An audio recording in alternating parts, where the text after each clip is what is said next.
They're made by both Mheshimiwa Johnny and Charles here. Do you think there's need for politicians to continue being critical of IEBC, or should IEBC should just be trusted so that they execute their mandate?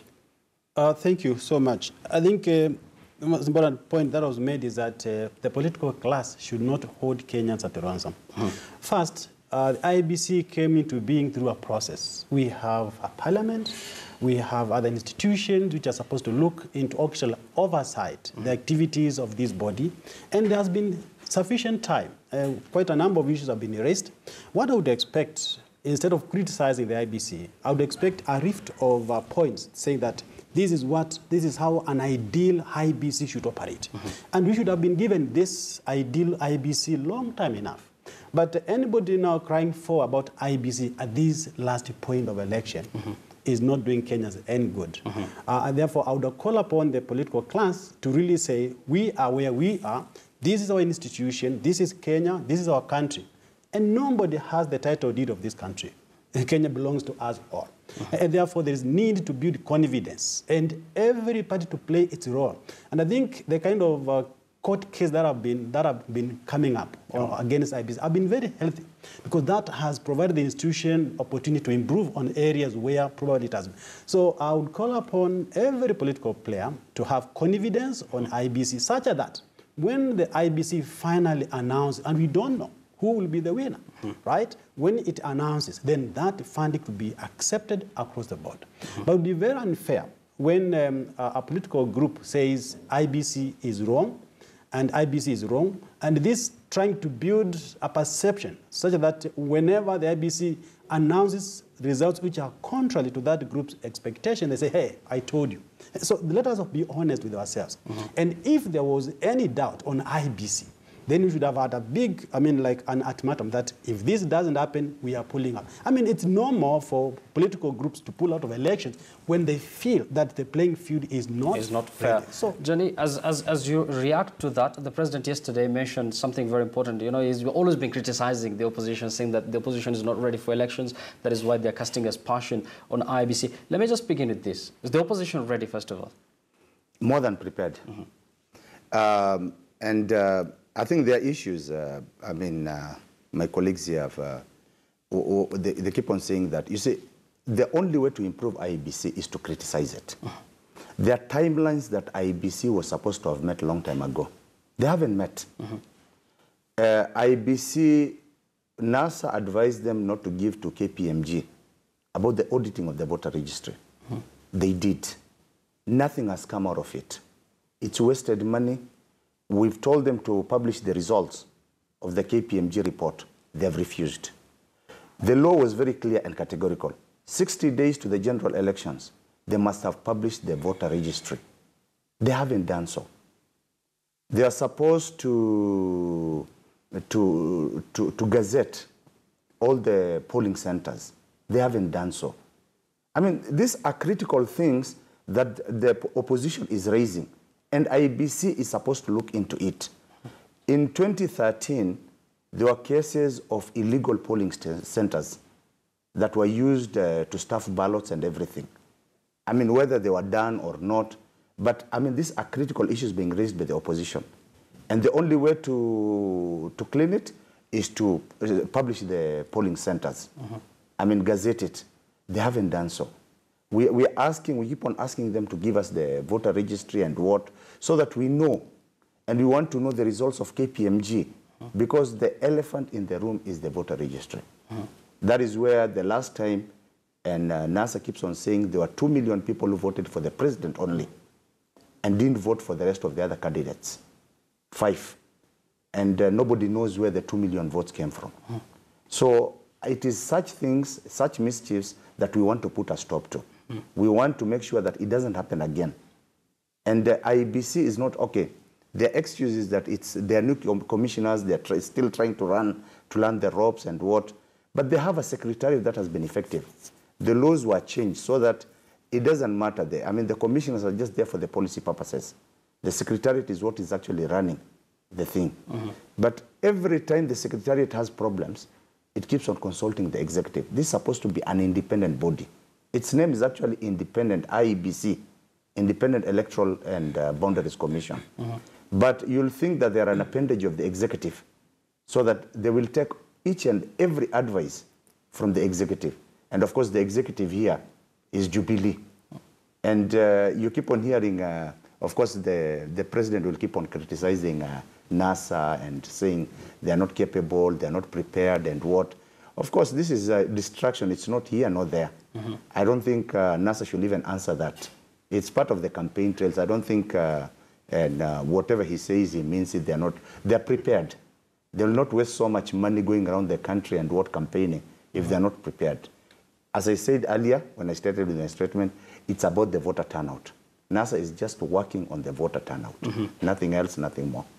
Okay, Charles, I'd like to hear your comment on that. I think my comment will be in way of response, because I want to speak from a professional point of view. That as Kenyans, we really think that the IBC has done its best in order to ensure that we have a credible election in terms of compliance and everything. And one of the issues that we really need to look at is this inability of the IBC to meet some timelines. I agree they have not been able, but why? Let's look at the issue of the register. The law says that upon the completion of the audit, the register should have been tabled to Parliament. But what came in between the audit process? NASA went to court. Now, that court process delayed the finalization of the audit and the release of the report. By the time the report was coming out, the Parliament had gone on indefinite recess. And there was nobody who could even summon Parliament to come back, because everyone was in... IBC released an elections operations plan. It had very clear timelines detailing at this time we should be able to do this. It was very elaborate. Now, the political players, and especially opposition, saw it fit in their own way that they should engage in continuous litigation, one after another, in a manner that was not really, my opinion, not meant to achieve good, but to create a malicious intention in terms of creating a perception that the government the executive with IBC, is in bed with the IBC, and they are working against NASA, which is not true, because, for example, the latest one where they're saying that the Minister of Internal Security should not consult with the IBC CEO. You realize that the IBC does not have a security function, and one of the key components of an election is provision of security, securing the polling centers, and ensuring that Kenya is safe. So honestly, it is not common sense to say that the Minister of Security should not meet with the IBC heads just to discuss security issues. What we are seeing here is that NASA seems to want to have this election on their own terms and on their own rules, which then defeats the purpose of an independent commission, a commission that works within the designs of the law.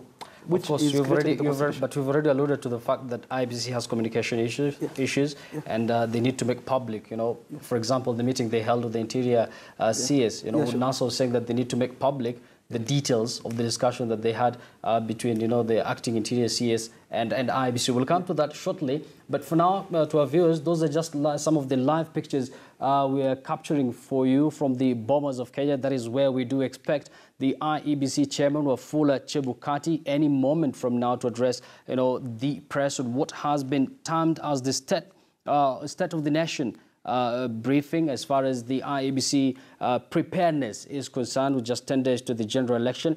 Yesterday, we've had a report for you from the Al company indicating that they've already finished printing the presidential ballot papers. We do expect the final batch of those papers to arrive in the country by Monday next week. We're going to link up with our reporter, Patrick Amimo, any moment from now, and is going to give us some sort of an update from the Bomas of Kenya. And remember, that press briefing, we're going to bring it to you live once Chebukati arrives at that particular venue. Now, Patrick, you've had both comments from Johnny and Charles with regards to IEBC. Do you think politicians, as much as they're critical, should they be given a chance to be, to some sort bring forward some sort of positive criticism towards IEBC? Well, it's very healthy to criticize an institution, and I think every Kenyan has a right to ask where there are some doubts in any operations that actually are concerned with elections. First, elections are very important because they confer legitimacy to the government. A properly elected government actually commands loyalty and legitimacy from the populace. And therefore, the electoral process is very, very important. My concern is that the political class had all the time, and we Kenyans don't feel very nice when we are, treated with brinkmanship, you know, because from 2013, we've had all the opportunities to deal with the issues of IBC, constitutionalization of it, and all those operations. And that's why I said, if there was any group which was unhappy with the way the IBC is operating, it should have come early enough to say, this is the ideal let us have these demands met within this kind of period. And the courts have been there. Such that we say that IBC was told to do this by this time. But when we wait at the 11th hour, and then we are still casting doubt on this institution, who else do we have as Kenyans to really conduct this election? And we have to have an election as a nation. Right? So what I'm trying to appeal is that to the political class is that where we have reached, we know that not everything may be perfect, but we are at a position whereby we can still go to the polls and have the IBC declaring the results, and those results will be legitimate and credible. And therefore, that's exactly where we are. These questions that needed to be asked, there was enough time to ask them, but in 9 days, then there will be very little. So I would urge political class to support and to actually give a lot of moral energy to IBC, such that they also feel that they are accepted. But when we still tear them apart at this 11th hour, that's not very healthy. But there's need for them to be aware still. Definitely, definitely. There is need for them to be accountable, to explain. And that's why I said, by the time we go to the polls and the IBC declares who is the winner, it must provide evidence. This was a free and fair election based on 1, 2, 3, 4. Yeah. Because these will be the sticky areas, issues that may be raised by different contestants, that this was not fair. So if the IBC at that time will not be able to provide that important information, then Kenya will be in a very critical moment. Clearly, we'll have a lot to talk about IEBC on how well they're prepared or on how they are not prepared. Of course, we are still waiting for that briefing from Chebukati. Let's go back to the campaign trailer. Let me just begin with Nairobi. Of course, you come from Nairobi County, a county that has 2 million plus registered voters. It is a very important county for both the two main protagonists, that is NASA and Jubilee. But there are those who are saying that Nairobi, it seems politicians are using some sort of different strategy because there are no major campaign rallies going on.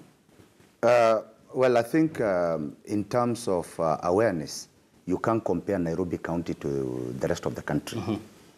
Most of the major things happen in Nairobi, and I think in terms of information and what even the young guys are quite involved. Yeah. The numbers are quite interesting.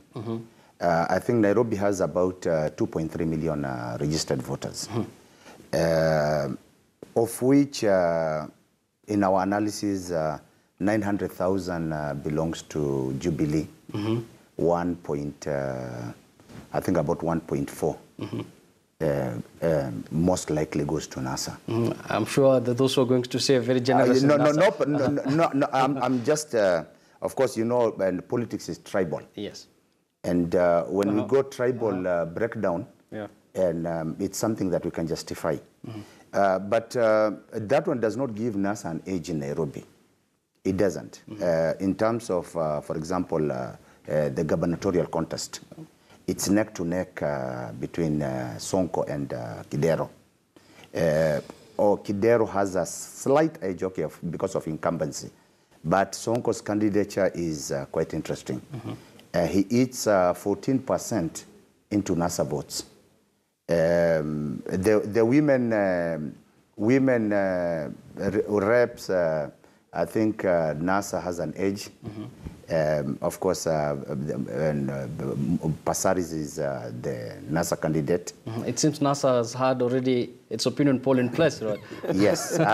No, I'm saying, I mean, when it comes to the senator's position, because it's all about name recognition.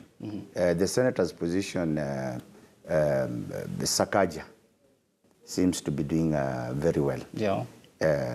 I think Sifuna came in late into the campaigns. He's pushing and really pushing well, but it seems like Sakaja has a slight edge over Sifuna. As you wrap up, and finally in Kamukunji. Well, Kamukunji, it's a two-way battle. Yeah. It's between the Wiper candidate, that's myself, and the Jubilee candidate, the incumbent. Yeah.